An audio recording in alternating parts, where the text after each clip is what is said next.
ширкати софсавдо барои зиёд кардани риш ва ё барои зиёд кардани мӯи сар ва ё барои нест кардани доғҳои сафед аз бадан ва ё барои зиёд кардани қувва ба шумо ёрӣ мерасонад ва инчунин доруҳои варзишӣ, протеин ва гейнерҳо бо нархи арзон. Дастсафка ба ҳама шаҳрҳои Федератсияи Россия дар муддати 5 соат карда мешавад. Аз номи юристиҷаи муроҷиат кунед, тахфиф карда мешавад.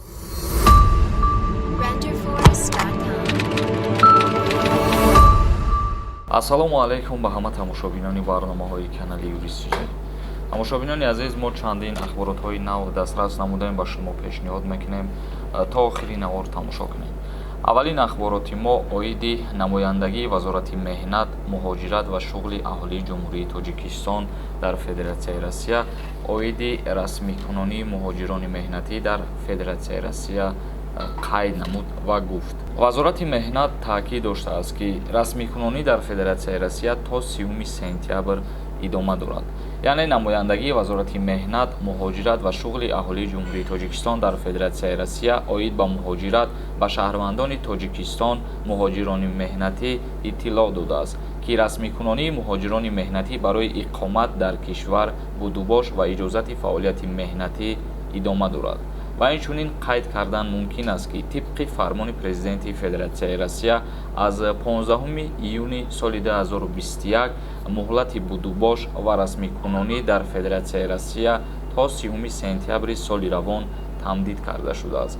яъне шахсиятҳое, ки дар Федератсияи Россия қарор доранд, айни ҳол бояд ки ба шуъбаҳои маҳаллии зисти худ муроҷиат кунанд барои расмикунонии ҳуҷҷатҳои худшон. ва инчунин тибқи фармони президенти Федератсияи Россия барои муҳоҷироне, ки дар вақти карантин дар Федератсияи Россия қарор доштанд ва маблағҳо надоштанд, ки пули патент пардохт кунанд ё пули регистратсия пардохт кунанд, инчунин ӯ шахсиятҳоро ҳам таъкид кардагиянд, ки ҳар як шахсияте, ки дар давраи карантин ба ҳамаи корҳо агар рӯбарӯ шида боша, ӯ шахсият низ бояд ба шуъбаи маҳаллии зисти худаш муроҷиат кунад ва тибқи қарори Федератсияи Россия барои пардохт накардани патент дар сари вақт ҷарима мекунанд. ягон ҷарима мекунанд ва баъдан аз сари нав ҳуҷҷатоша тахт мекунанд. ва инчунин тибқи қарори президенти Федератсияи Россия омадагӣ астае, ки шаҳрвандони Тоҷикистон муҳоҷирони меҳнатӣ, ки солҳои тӯлонии фаъолияти худро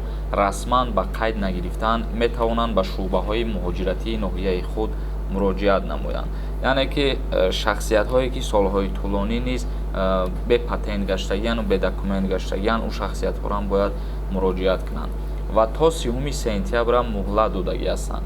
пас аз 30 сентябри соли равон шаҳрвандоне, ки расман ба қайд гирифта нашуданд, аз Федератсияи Россия депортатсия карда мешаванд. тамошобинони азиз, аз ҳамин лиҳоз Федератсияи Россия барои ҳамаи муҳоҷирон муҳлат додагӣ астае, новобаста аз миллат, яъне узбекҳо, қирғизҳо, тоҷикҳо, барои ҳамаи мигрантҳо як фурсати хеле хуб додагӣ астае, ки шахсиятҳое, ки беҳуҷҷат мегаштанд, шахсиятҳое, ки чандин солҳо ҳуҷҷатгузорӣ кардагӣ набуданд, вайҳоро низ авф мекунанд, яъне депортшон намекунанд барои 5 сол ё ки 10 сол беҳуҷҷат гаштаашону агар ки муроҷиат кунанд то 30 сентябра авф карда мешаванд. баъд як чизи дигара қайд кардан мумкин аст, ки шахсиятҳое, ки агар 5 солу 10 сол агар беҳуҷҷат гаштагӣ бошанд ё ки дар вақти карантин чӣ хеле ки гуфтем маблағ надоштанд пардохт кунанд барои ҳуҷҷатгузориҳои худшон, ин шахсиятҳо дар ҳолате ки муроҷиат мекунанд,